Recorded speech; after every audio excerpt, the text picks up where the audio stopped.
Salve, salve família, aqui quem fala é o Lutz do canal Cortes Podcast e no meu primeiro mês monetizado eu já fiz $3.000 só seguindo o que esse cara fala no curso dele. Então se você quer ganhar dinheiro com internet e YouTube sem nem precisar aparecer, confere o primeiro link na descrição.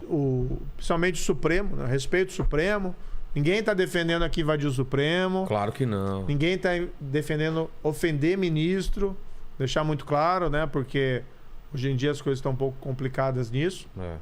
Mas o Supremo, embora a gente respeite, quando ele anula essas condenações criminais na Lava Jato, por razões que ninguém entende, tá passando uma mensagem. Passa uma mensagem, o crime compensa.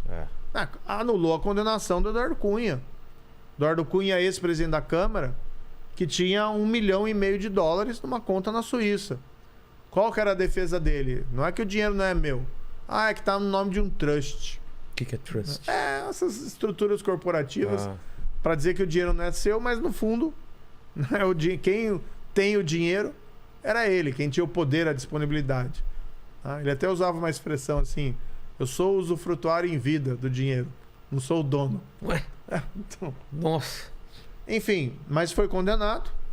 Foi um caso ali de 2016. Cumpriu pena, até ficou 4, 5 anos preso.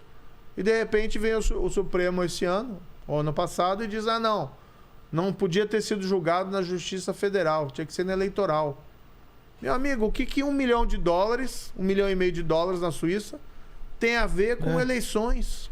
É um absurdo. E é uma decisão que manda um recado que o crime compensa. Mas é uma decisão arbitrária ou tá baseado, tem alguma brecha para fazer isso? Direito, não é matemática. Né? Não então, direito é interpretação. Não é uma soma que dá um resultado igual sempre. Exatamente, direito é interpretação. Mas assim, diante de mais de uma interpretação cabível, você vai decidir manter o criminoso condenado, que cometeu um crime de corrupção, que ninguém diz que é inocente, ou você vai anular por uma questão meramente formal. Que tem que julgar na Justiça Eleitoral. Essa decisão, né, com todo o respeito, é um absurdo. Manda o recado errado à sociedade. Quando a gente viu que o Brasil estava avançando no combate à corrupção, quando a gente vê esses criminosos sendo punidos, de repente vem lá, e é o Supremo principalmente, né, que profere uma decisão, não tem que ser na Justiça Eleitoral. Então, gosto muito lá, por exemplo, do ministro Fux, que é o presidente do tribunal. Ele normalmente, inclusive, é vencido, voto vencido nessas decisões. Mas essa decisão do Cunha, a decisão do Lula também. O Lula tinha 2 condenações. Uma eu proferi. Outra foi uma colega juíza federal, corajosíssima, muito corajosa, lá de Curitiba, né, a Gabriela Hart, que enfrentou toda aquela pressão também do PT, proferiu a condenação. Tá? E o Lula era o presidente durante todo esse esquema de corrupção. Ele que nomeia os diretores da Petrobras. Né? E esse esquema de suborno, entre outras coisas, visava dar apoio político ao governo dele. E manter, né? Manter. E aí o Ministério Público optou, na verdade, por focar a acusação lá em Curitiba em duas situações que seriam ganhos patrimoniais dele, do próprio Lula, que é o tal do triplex e o tal do sítio de Atibaia. E por que teve essa escolha desses dois? Ele quis. Na verdade, assim, você tem um esquema muito maior. Sim, é isso que eu entendo. Tem são 6 bilhões de reais. Mas eles acharam, na época, adotaram isso como estratégia, eles que definem essa estratégia. Você falando eles quem? Ministério Público. Ministério Público, tá. Apresentar a acusação em cima desse enriquecimento patrimonial do Lula. Tá? Então, por exemplo, a Odebrecht e a OAS, que são 2 empreiteiras envolvidas na Lava Jato, elas fazem reformas no sítio de Atibaia, que o Lula utilizava como se fosse dele, embora não fosse o proprietário ali no título, mas ele vivia lá naquele sítio, tinha os bens dele lá, pedalinho com o nome dos filhos, bababá. E a Odebrecht vai lá, e a OAS vai lá e fazem uma série de reformas. Nunca receberam nenhum tostão pelas reformas. Né? Reformas que então beneficiavam o sítio que era utilizado pelo ex-presidente Lula. Qual que é a explicação? Qual é a defesa dele? Né? Nunca ouvi. Nunca teve? Ele nunca deu um esclarecimento. Disse que o sítio não era dele. Mas por que a Odebrecht e a OAS fazem a reforma num sítio que ele utilizava. Parece até que tem jornais referindo ao sítio como o sítio do Lula, né? No passado. Olha, tinha uma série de elementos. Na verdade, quem proferiu essa decisão foi a colega. A sentença foi mantida pelo tribunal em Porto Alegre por 3 juízes, a minha e a dela. Porque acima de como que é mantida? Porque você profere e aí tem que ter uma... o que a gente tem no nosso sistema de justiça? Né? Tem um juiz de primeira instância que profere a decisão. Foi você. Isso. E aí você tem o recurso. Que eles pedem recurso. Pedem um recurso para um tribunal.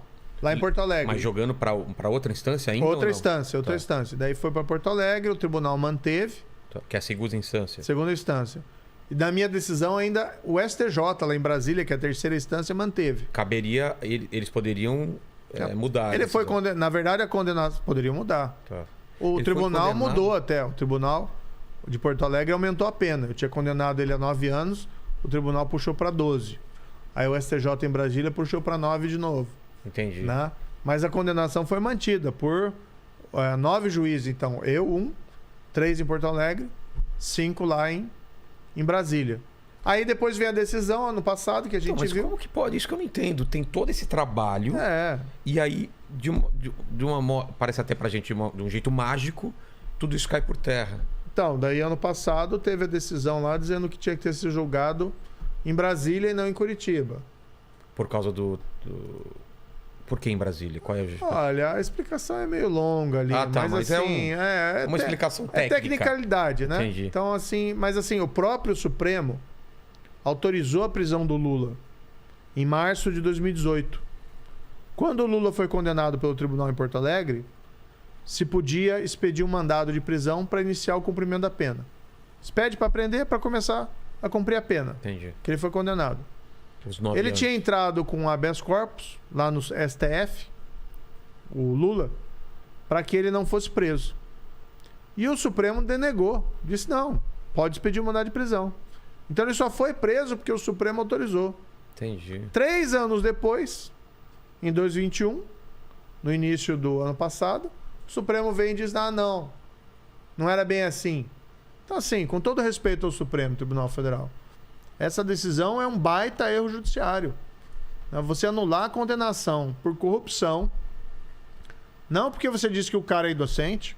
Ninguém disse isso. Então, é isso que eu queria entender. Não, ninguém disse que é inocente. Ninguém disse que ele é inocente. Ninguém disse que ele é inocente. O que diz é que ter sido julgado lá em Brasília.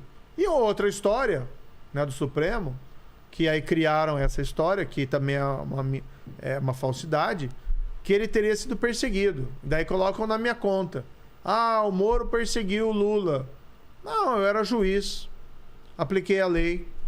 Eu nunca tive um sentimento pessoal de animosidade contra o presidente. Não é uma questão pessoal.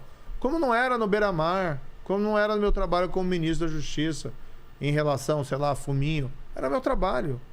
Como juiz, estava cumprindo o meu dever. Não é questão de gostar ou não gostar de ninguém. Estou aplicando a lei ao caso. E aí o Supremo inventou essa história.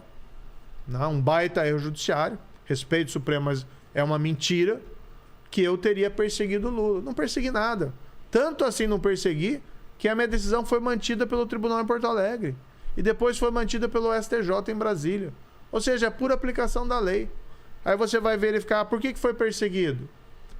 Porque mandou lá conduzir o Lula para depor.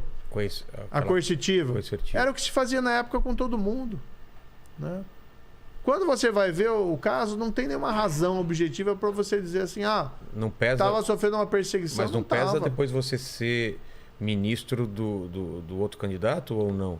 Eles colocaram isso como justificativa ou não? Olha, esse é outro motivo fantasioso. Porque quando eu proferi a decisão contra o Lula, nós estávamos ali em agosto de 2017. Eu não conhecia. A eleição vem em 2017. Jair Bolsonaro.